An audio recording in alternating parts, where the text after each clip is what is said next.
Every time we go to the place, they will give us already the documents for review. And this Sarah is the only one English speaking. Binanggit ko nga rin doon sa Senate hearing no Monday. There may be other people around, but I really do not know who they are because they don't speak English, sir. And we do not even relate. We do not even talk to each other. Because they cannot speak Filipino na kasama Sino? doon, yung Norman Macapagal. Yun Oh, ako. kanina pa. Kanina wala. Oh, ngayon, Norman Macapagal na naman. Ubusin mo na nga eh. Yun lang sila. Hindi, mayroon Your Honor. pa. Wag kang tatawa-tawa. No, sir. No, Your Honors. What I'm saying, Your Honors, honestly, when we Ano go honestly? there... You're not telling the truth. You're lying. Oh, kita mo? Yun yung lawyer. Mr. Chairman, again, this person is lying. Kilala mo naman to. Yes, Your Honors. Kilala mo. Yes, Your Honors. Client. She's the corporate secretary, Your Honors. Siya yung corporate secretary ng Ng Lucky South, Your Honors. Lucky South. Okay. Binigay niya sa kayo yung $500,000 para sa payment sa PAGCOR. And you deny it. Correct? Yes, Your Honors. Wala ka natanggap na $500,000. Everything that were either Again, entrusted Dennis, to us, again. sir. Again, Dennis. Dennis, you are under oath. Yes, Your Honor. Tandaan mo, ha? Yes, Your Honor. If I will be proving to you that you have received $500,000 in the next hearing, we will be citing you in contempt. Yes, Your Honor. Okay. Dito pa lamang sa dokumento that you have executed and submitted to PAGCOR, which is a government agency, you lied. That they cannot do it. They ask us to help them. Pero So, hindi kami... Ask us or ask Ask you? me. They ask me to help them. So how many times have you done that for them? A few number of times, Your Honor. Just be specific. 1, 2, 3, 4, 5, 6, 7, 8, 9, 10. How many? Maybe around 5 or 10. 5 times. O 5 So or 10. regulatory 5 to fees 10, ito yeah. na. Dating Deputy Director General ng TLRC Dennis Cunanan, na nahatulan ng graft sa pork barrel scam noong 2023, ginisa ng mga mambabatas, dahil sangkot umano sa mga transaksyon sa Pogo Tarlac at sa Porac, Pampanga. Tila nauubusan na ng pasensya si Congressman Paduano, sa pagsisinungaling ng sinasabing consultant ng Pogo na si Dennis Cunanan. Aniya ni Congressman, halata kay Cunanan na pinagtatakpan umano nito, ang mga malalaking tao na sangkot sa Pogo operation sa Tarlac at Pampanga. Maging si Congressman Dan Fernandez, ay hindi kumbinsido sa mga isinasagot ni Dennis Cunanan sa hearing. Aniya, kapag napatunayan niya na nakatanggap nga ng $500,000 si Cunanan mula sa secretary ng Pogo sa Porac, ipapasight in contempt niya ito. That we would like to find out if General Karamat actually lied, no? The video should be presented that he lied. We'd like to find out if he told the truth and before he lied. Let's we forget because we were discussing that a moment ago. Oo, kung nagsinungaling si General Karamat. Yeah. Oo, baka makalimutan natin. We'd like to find out. Have you Because we're not had going to allow in this committee that anybody would lie to us. Sige, I haven't seen the video yet, but sige, in a bit, we'll be asking for that, the video back, anong tawag dito? Playback of that video. We will be showing, yung pong matrix na nabuo ng tatlong committee ng dangerous drugs, committee on public accounts, and the committee on public order during our investigation. It's not only the criminal activities of Pogo and the corporations that was established by the different Chinese nationalities, Chinese people, but there was also drugs involved. And this is the matrix that we wanted to show to everybody. Okay, so please show yung yung ating matrix, yung tinawag nating DIM. Madilim ang ating paligid. Dahil meron pong drugs, merong criminal activities, ginamit ang Pogo, ginamit ang corporations. These are the connecting matrix that we have established. Lahat po ng blue nito, interconnected sila, intertwined with each other. This Eddie Yang, who is an incorporator of the Empire 999 Realty Incorporated, which was established doon po sa hearing ni Congressman Chairman Ace Barbers, owns the warehouse. Yung korporasyon na yan po may-ari ng warehouse kung saan nakuha ng PIDEA ang 3.6 billion na worth ng shabu. And this Eddie Yang and Willie Ong and Jack T. Yang na incorporators ng Empire 999, ngayon po ang kanilang mga passport were already been revoked. Si Eddie Yang din po ay incorporator. Kaya makikita niyo po yung blue na establish po yung connection hanggang dito sa dulo mamaya papakita natin. Eddie Yang also is an incorporator who happens to be incorporated with Yang Hua Wang, who is also an incorporator of Yatay International. Yang Hua Wang, with his wife, Kai Jiru, is connected with the Omni. Si Yang Hua Wang, kasama niyang incorporator si Lincoln Uy Ong, who happens to be an incorporator of Parmali. So yung Parmali po, si Lincoln Uy Ong, kasama niyang incorporator si Gerald Cruz, who is a shareholder of Brick Hearts Technologies, a support provider of Sean Wei Technologies, Pogo owned by Wei Sean Lim, na involved sa Cavite raid of Shabu in 2003.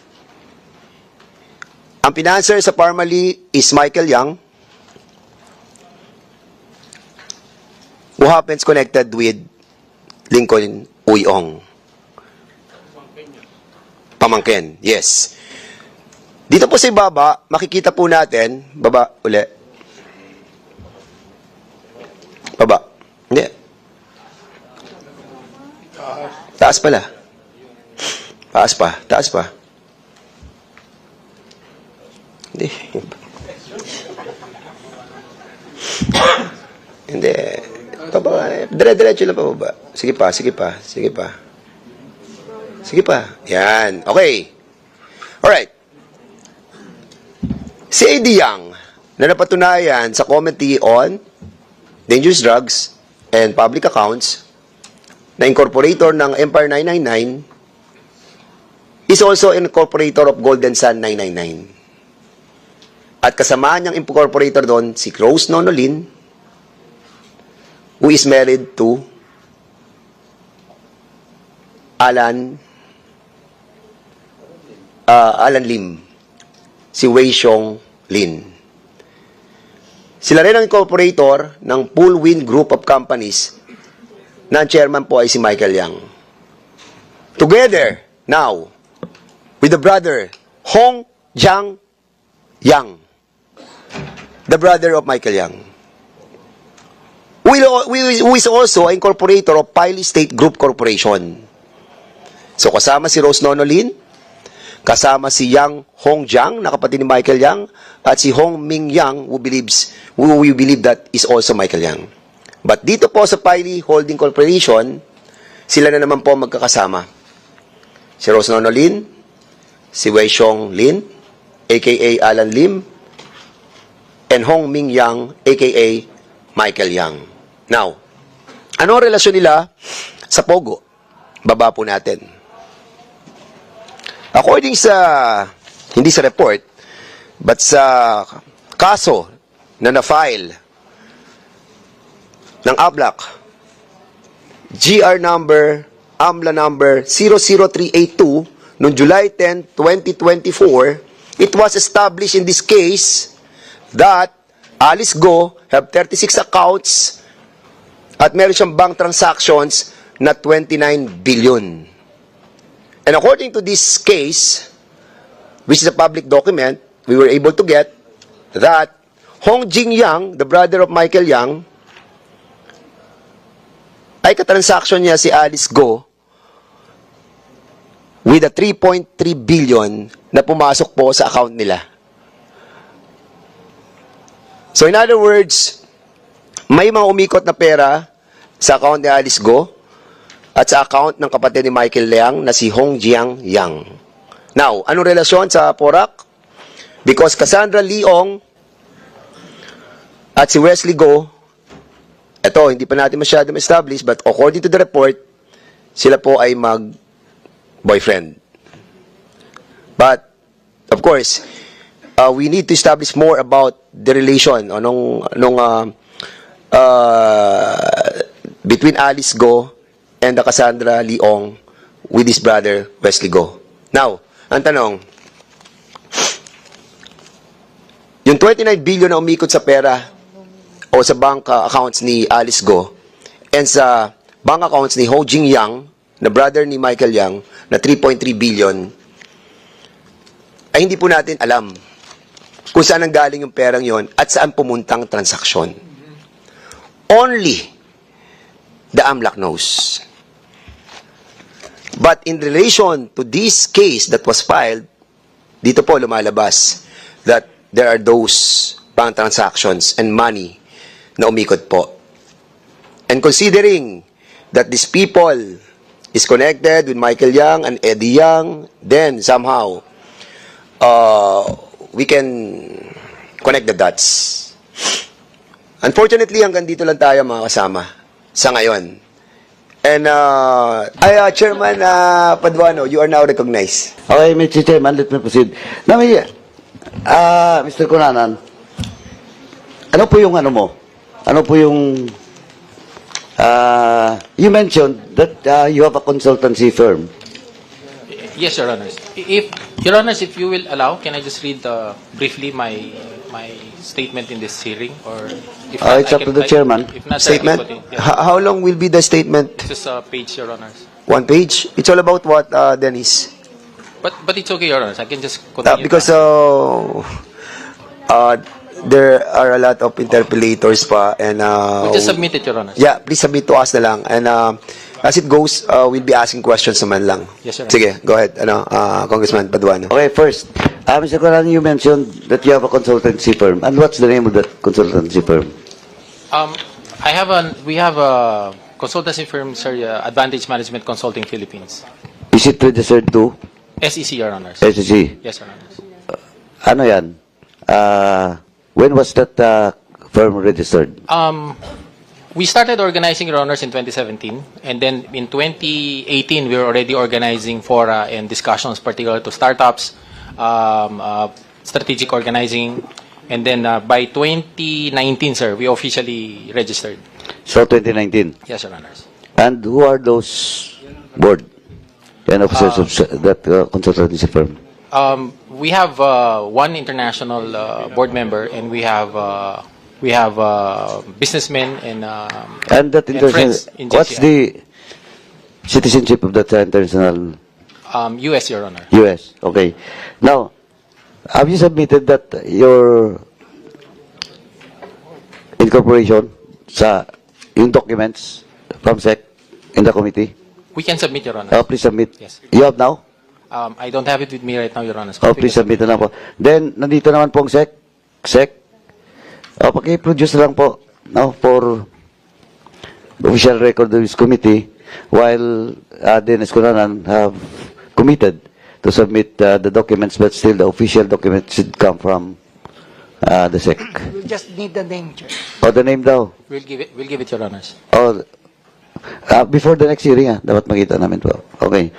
So, 2019. Tama?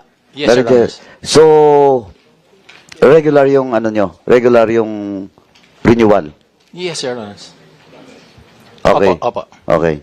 So, anong posisyon mo doon sa firm? I'm the President and CEO, Your Honors. You're the president and CEO. Yes, sir. So,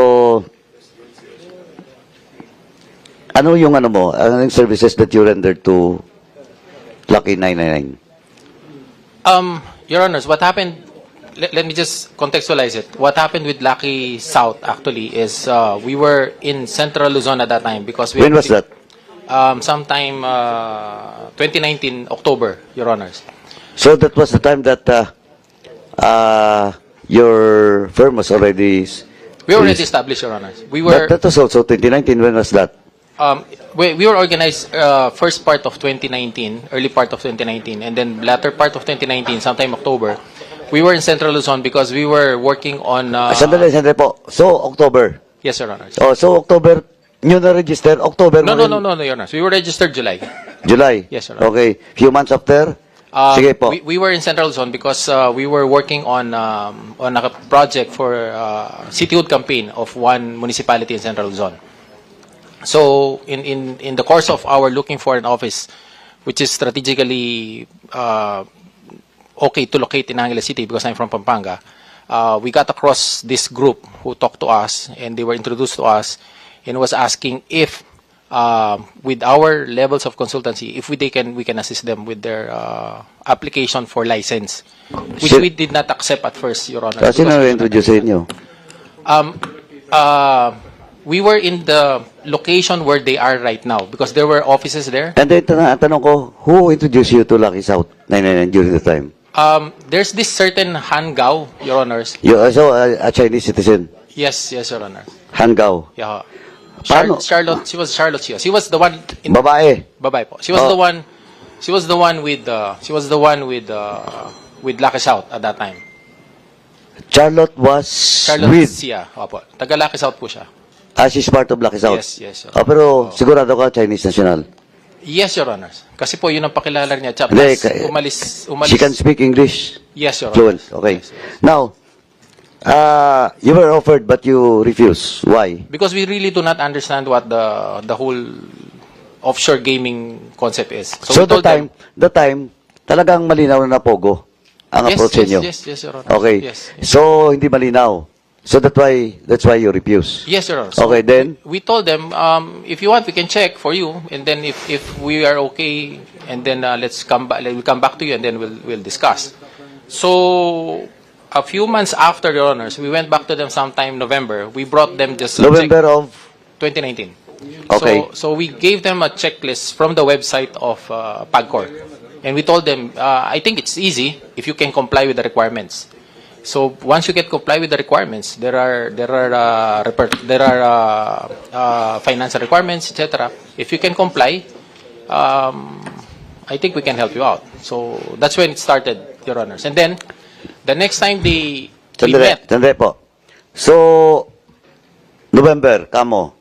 Okay? Yes, Your Honors. So that was the time that time pala hindi pa operational yung Wala Lucky pa, South sir. Wala 99. pa. Okay. Wala pa. Now, sinong kausap mo doon?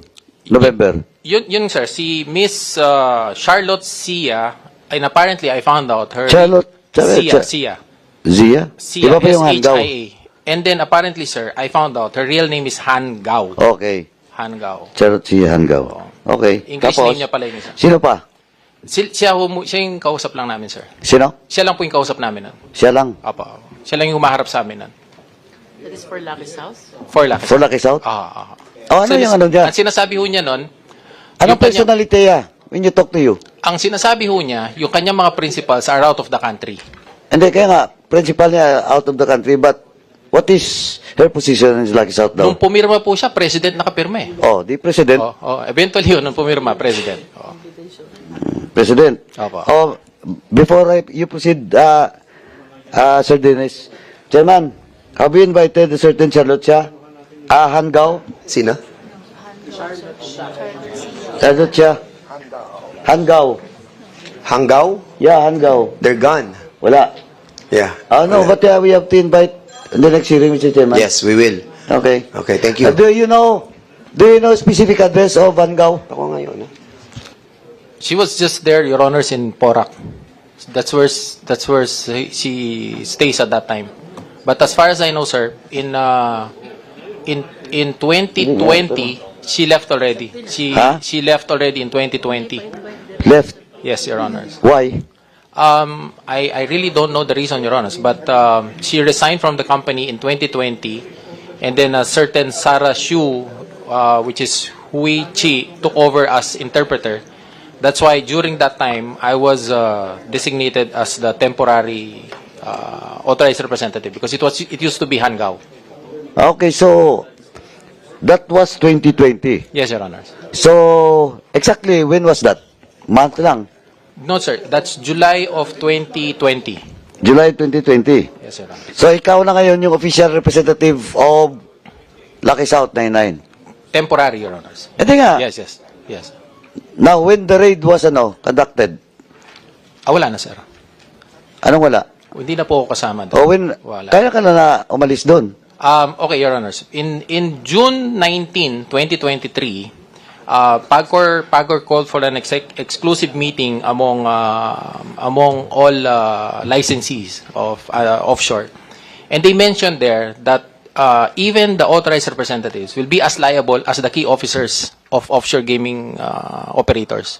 And I told Lucky South, it's not tenable anymore for us to be there.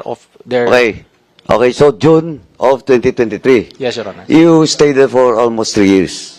Tama? No, sir. Actually, what happened is after we helped them with their license, what happened is we are on call. Ibig sabihin, kuwari, isang month, meron silang mga documents na dumating sa kanila. They will request us to come and review the documents, and if it's proper that they are answering it, yun lang yung ginagawa namin. Once a month or maybe other 2 months, they will call for us, and then they will pay us based on a consultancy on a per hour basis. Wala ko kaming engagement talaga. Pero officially, sir, technically, So, sino kausap mo doon? Kung every day, 1 month or 2 months nandun ka? yung pong Sarah Shu, yung kanilang Siya lang? interpreter. Yeah, Ano posisyon niya doon? She's in the accounting, and she's representing she's representing the company. Usually Chinese. naman gagawin lang muna. Chinese Again? Chinese siya? na English speaking, Your Honors. Siya yung So, nakapag-English. Chairman, tingnan mo, nung una Hanggaw, then itong, you never met anybody from San Lagi except for Saraswit? Pwede mo ba akong mapaniwala? Ikaw binigyan ng... Your Honors, this is what happened every time we go there. Every time we go to the place, they will give us already the documents for review. And this Sarah is the only one English speaking. Binanggit ko nga rin doon sa Senate hearing noong Monday. There may be other people around, but I really do not know who they are because they don't speak English, sir. And we do not even relate. We do not even talk to each other. Because they cannot speak English. Every time they want to ask something, it is through these interpreters that they relate to us. If I may, Congressman, Chairman. Sige, go ahead. Paok. Sir, Paok. Itong si Dennis, ang kausap niya na daw, nung una si Hanggaw, then si Sarah Sue. I think... Meron pang isa, sir. Meron pa pang isa. Andali, wag mong isa-isahin. Kasi I will doubt. And I might... kasi halata eh. O, sino pang isa? Yung Xiang Ji, Your Honors, yun po yung presidente naman. Yung chairman nila. O, Xiang so... Ji. wag mong... Buuin mo na, sino pa? Hindi yun nga, sir. Yung after nga ako nung Sarah... kasi kanina tinanong kita, it's only Sarah Sue. Tapos, kasi yun ang marunong mag-English.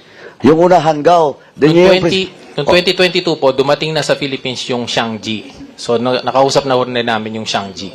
Kasi siya na rin ang pumipirma ng mga documents sila. Kita mo. Sir Chairman. Wala bang Pilipino na nakilala mo doon na nakausap mo? That is involved in San Laki and all those operations in Purak? Hindi ho sila nag-hire ng Filipino for operation purposes. Nag-hire ho sila ng Filipino for... Connected sa kanila. Isa lang ho yung nakakausap ko nga Sino? na Pilipino na kasama Sino? doon. Yung Norman Macapagal. Yun lang ho. Kanina ba? Kanina wala. Ngayon, Norman Macapagal na naman. Ubusin mo na nga eh. Yun lang sila. Hindi, mayroon Your Honor. pa. Wag kang tatawa-tawa. No, sir. No, Your Honors. What I'm saying, Your Honors, honestly, when we Ano go honestly? there... You're not telling the truth. You're lying. Mayroon pa. Mr. Chairman. Ito, pagbigyan kita. Pagbigyan kita. Ano, you want an executive session? Kasi parang hindi ka buuin mo na kasi. Kung medyo alanganin ka, you ask for it. You ask for an executive session. And if the chair and the members of this committee will grant, we'll give you the time. Now, Chairman, I will hold my fire to Dennis. Mag-isip-isip ka. May I interject? Sige, proceed ka, Co-Chairman.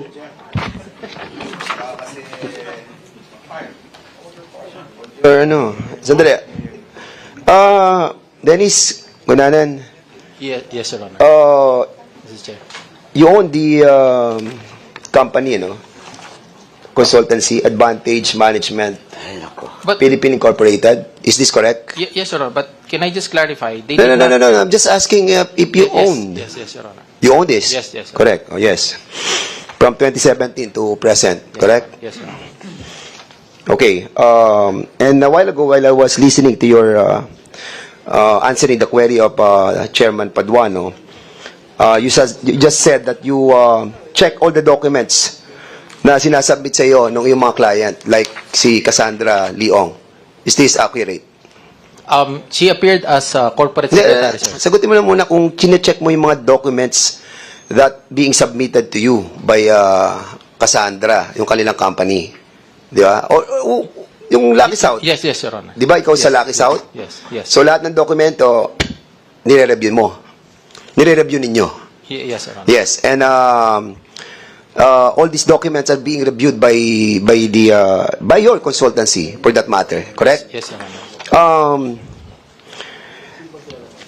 In these documents that have been submitted to PAGCOR, and I will show you the documents. You sign it, no? There are some annual personal disclosure statements that have been submitted Yes, Your Honor. by you. And you signed it, and it was notarized. And I want to show it that in here, may mga katanungan. Can you kindly show the documents para mapakita natin? Kasi, nagre-review kayo ng mga dokumento di ba? And this one, parang, I think, merong mga mali sa mga sinabi mo. Kasi alam mo yan, yung annual personal disclosure statement will be the basis of PAGCOR, di ba? For the approval of their, yung kanilang mga, for registration or for the license, di ba? And you are also a part of the consultant of the said company. Dito, binabanggit dito, have you ever been convicted of an offense? Wait. Have you been ever convicted of an offense? Yes or no? In the Sandigan Bayan, Your Honor. Ha? Yes, Your Honor. Yes, you were. Di ba? And you answered no. Sa annual personal disclosure statement mo that was submitted to PAGCOR. Sabi mo no. Have you been charged with the offense and awaiting hearing or otherwise subject to a pending prosecution? Yes or no? Were you Your Honor. charged? Yes, Your Honor. Yes. But your answer was no. Now, you were asked, to your knowledge, are you under investigation? By the police, by any other government agency, any professional body. Were you? Yes or no? Yes, Your Honor. Yes. But your answer is no. You lied. Diba? Under oath. By a notary public. Signed by you and by Attorney Pablo B. Ahesta. Now, kaya nagdududa kami sa mga tanong ni Congressman Paduano Because dito pa lamang, nagsinungaling ka na. What more? Dito sa kongresong ito. Di ba? If I At may- any rate, sumingit lang ako kay Congressman Paduano. What I'm trying to point out, even the PAGCOR have the responsibility. Because during the time, anong time to? Kaninong chairman to? When you applied, Past administration, sir. past administration. Okay. Ma'am, this is your responsibility. Maybe not you, but Sir. your people's responsibility. To clarify lang po, sir, yung mga sinasabi nila na nire-represent ni Mr. Dennis Cunanan, yung Hongsheng, at saka yung Lucky 99, hindi po yan nakapag-operate dahil hindi po nila nabuo yung proseso ng pag-apply. Ito pa, itatanong ko, kasi pumasok na si Ma'am Andrea. Sabi mo kasi hindi nag-operate. O, tanongin ko yung PAOK. O, PAOK, based on the holdings and the raid. Anong nangyari doon? May presence ba? Wala. Ano po, I'm not, my question is not referred to you. I referred it to the PAOK chief just to confirm indeed na tama yung ano mo. Tama yung, yung claims mo that there's no such operations. Tapos balik ko yan kay Dennis. Yes, Your Honor. During our raid, sir, there were definitely operations, sir. Hindi ko lang po alam, sir, yung sa mga period na sinasabi nila, sir. Hindi, pero ganun na rin eh. Kasi yung ano nila, yung processing ni Dennis. Dennis, when was that?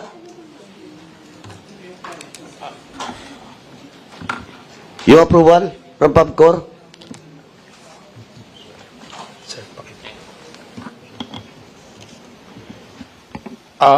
Noong 2020, sir, meron na silang special service provider license. Oh. And then they applied for a mother license in O, July 20. December, sir, nung nag-apply sila for service provider. Oh. Tapos,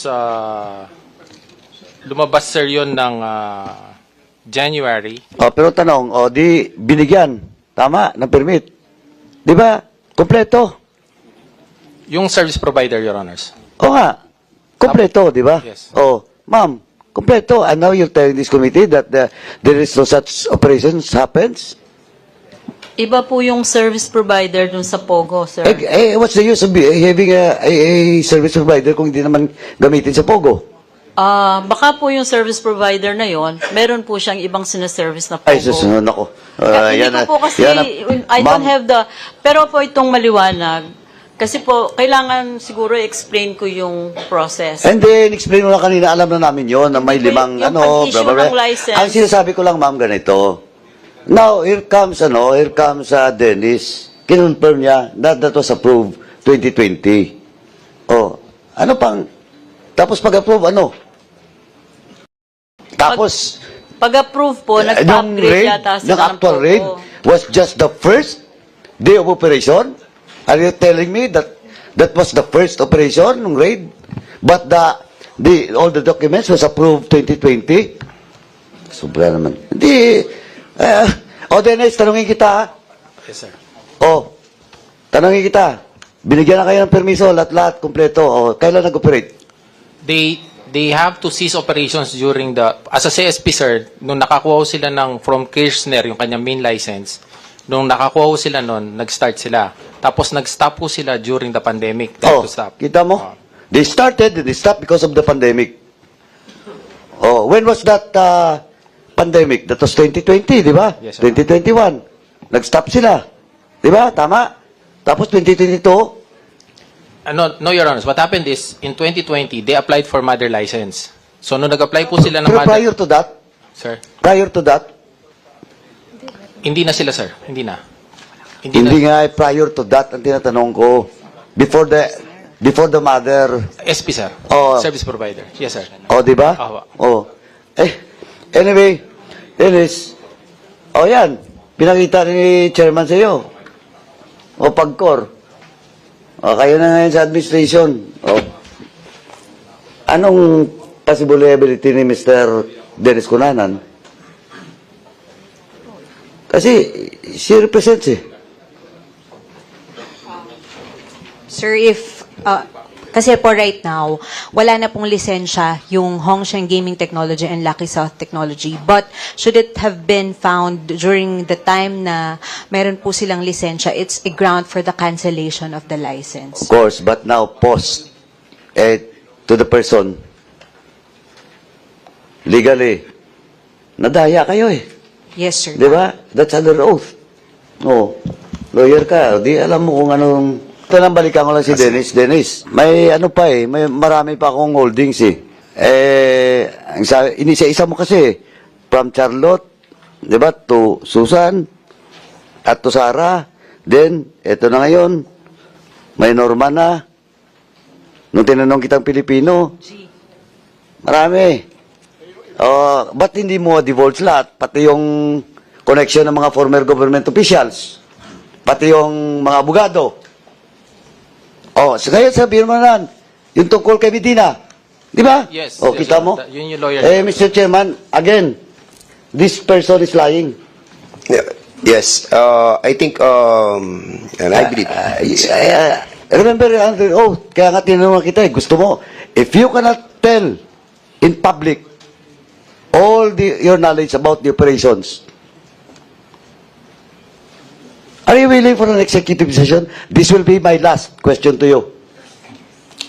Are you willing? Yes, Your Honors. Oh, he's willing.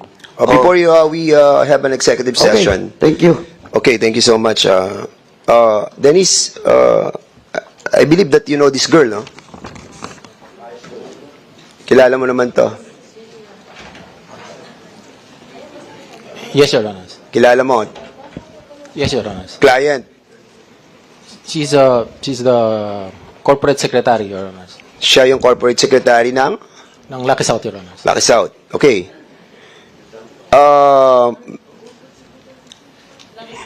We have an information that binigay niya sa kayo yung $500,000 para sa payment sa PAGCOR. And you deny it, correct? Yes, Your Honors. Wala ka natanggap na $500,000. Everything that were either Again, entrusted Dennis, to us, sir. Dennis. Dennis, you are under oath. Yes, Your Honor. Tandaan mo, ha? Yes, Your Honor. If I will be proving to you that you have received $500,000 in the next hearing, we will be citing you in contempt. Yes, Your Honor. Okay. Thank you so much, ha? All right, thank you. So, sige, you have... Sige, go ahead, Congressman Akop. Last one, Chairman. Anyway, I will not ask any more questions. Ayaw ko rin ubusin yung oras ni Chairman Barbers. I'm still questioning to some other resource speakers. But, Sir Dennis, okay, you have committed for an executive session, so you should tell the truth, nothing but the truth. Kasi, kung wala rin may makukuha, pagbalik dito, contempted ka na. I will cite you in contempt. Yes, Your Tama? Honor. So maybe we will be... Yes, Congressman Akop. But,